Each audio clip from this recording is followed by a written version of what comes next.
এক ডাকাত দলকে আমরা তাড়িয়েছি, আর এক দল ডাকাতি করা শুরু করেছে। মিথ্যা না বললে এদের রাতে ঘুম হয় না। যারা দেশটা স্বাধীনতা চায়নি, ডাক্তার শফিকুর রহমান নিজে বলেছেন। মিজানুর রহমান আজহারি সুন্দর চেহারা আল্লাহ দিয়েছেন, কণ্ঠ সুন্দর, জানে শুনে ভালো। আমি কিন্তু তার একটা ভক্ত ছিলাম। কিন্তু মিজানুর রহমান আজহারি যখন যশোরে না কোথায় একটা গিয়ে বলল, এক ডাকাত দলকে আমরা তাড়িয়েছি, আর এক দল ডাকাতি করা শুরু করেছে, প্রস্তুতি নিচ্ছে, ওই দিন থেকে চরম ঘৃণা করি। বাংলাদেশের প্রথম ইমিউনিটি বুস্টার সমৃদ্ধ ফ্যান্টাস্টিক হ্যাপি এনার্জি বিস্কিট। যে দেশ ছেড়ে পালিয়ে যায়, আল্লাহর প্রতি তার বিশ্বাস নেই, সাহস নাই, সে এত বড় কথা, সে তো তাড়ায়নি, সে তো পালিয়েছিল মালয়েশিয়াতে। সেদিন থেকে আমি ঘৃণা করি এবং জামাতে ইসলামের প্রত্যেকটা কথার সাথে তাদের কাজ কোনো মিল নেই।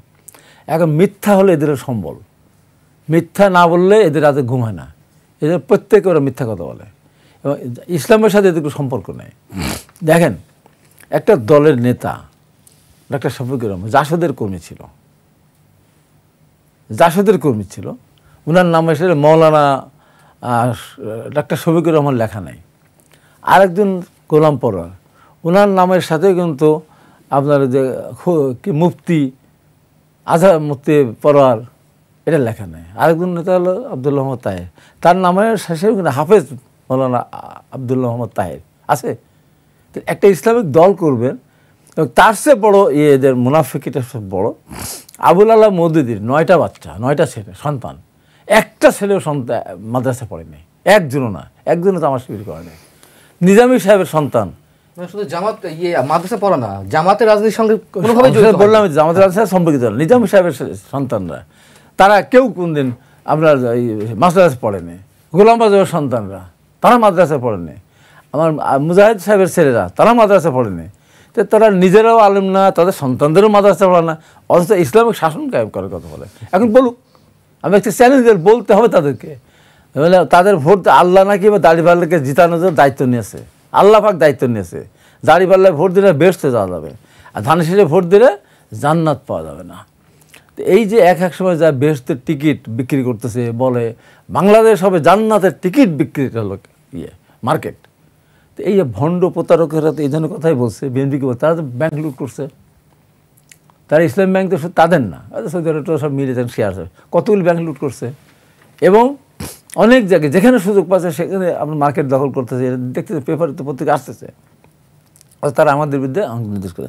আমার সবচেয়ে বড় কষ্ট এবং দুঃখ, যারা দেশটা স্বাধীনতা চায়নি, ডাক্তার শফিকুর রহমান নিজে বলেছেন, আমরা মুক্তিযুদ্ধে অংশগ্রহণ করিনি, আমরা এক পাকিস্তান রাখতে চেয়েছিলাম। এটা বড় কিছু দোষের বিষয় না, চিন্তা করে নিজেই স্বীকার করতেছে। এক পাকিস্তান রাখতে চাও মানে কি, আল বদর সৃষ্টি করেছে, আলসাম সৃষ্টি করেছে, রাজাকার সৃষ্টি করেছে, শান্তি কমিটি সৃষ্টি করে তাদের মাধ্যমে আমাদের মা বোনদের পাকিস্তানের হাতে তুলে দিয়েছে, বাড়িঘর চিনিয়ে দিয়েছে, আপনার বুদ্ধিজীবী হত্যা করেছে। এত বড় দম্ভ তারা করে বলে আর একটা 5ই আগস্ট তারা ঘটাবে। এই যে তাদের আস্ফালন, আমি মনে করি এই ভণ্ড প্রতারক, ইসলামের সাথে তাদের কোনো সম্পর্ক নেই। আমার নবী করিম সাল্লাল্লাহু আলাইহি ওয়াসাল্লাম সম্বন্ধে তারা বিরূপ মন্তব্য করে, খোলাফায়ে রাশিদের আমাদের খলিফাদের বিরুদ্ধে নানান কথা বলে। এবং তারা ওই যে ওরা একটা আমির হামজা একটা আছে না, মানুষ কিন্তু অন্য নাম বলে, আমি তো অশুদ্ধ নাম বলতে পারি না, আমি হামজাই বললাম, মানুষ কিন্তু তার একটা নাম দিয়েছে, তার সাথে কী যেন একটা আছে। সে বলে কোরআন শরীফের 54 জায়গায় পরিবর্তন করার আছে। চিন্তা করেন, কোরআন শরীফের 54 জায়গা পরিবর্তন করার ভুল আছে। এবং সে কিছুদিন আগে বক্তব্য দিয়েছিল, তাকে যখন বলা হয়েছিল যে আপনি এই ধরনের বক্তব্য দিয়েছেন, আপনি তো আওয়ামী লীগের সময়, কে বলেছে আমি আওয়ামী লীগ, আমার বাপ দাদা 14 গোষ্ঠী আওয়ামী লীগ করে। এবং মা জননী শেখ হাসিনা, মা জননী কী যেন বলেছিল, জননী শেখ হাসিনা যেই স্বপ্ন দেখেছেন সেই স্বপ্ন বাস্তবায়নের ক্ষেত্রে যারা সহায়তা না করবে, সে যে দলই করবে না সে জাহান্নামী হবে।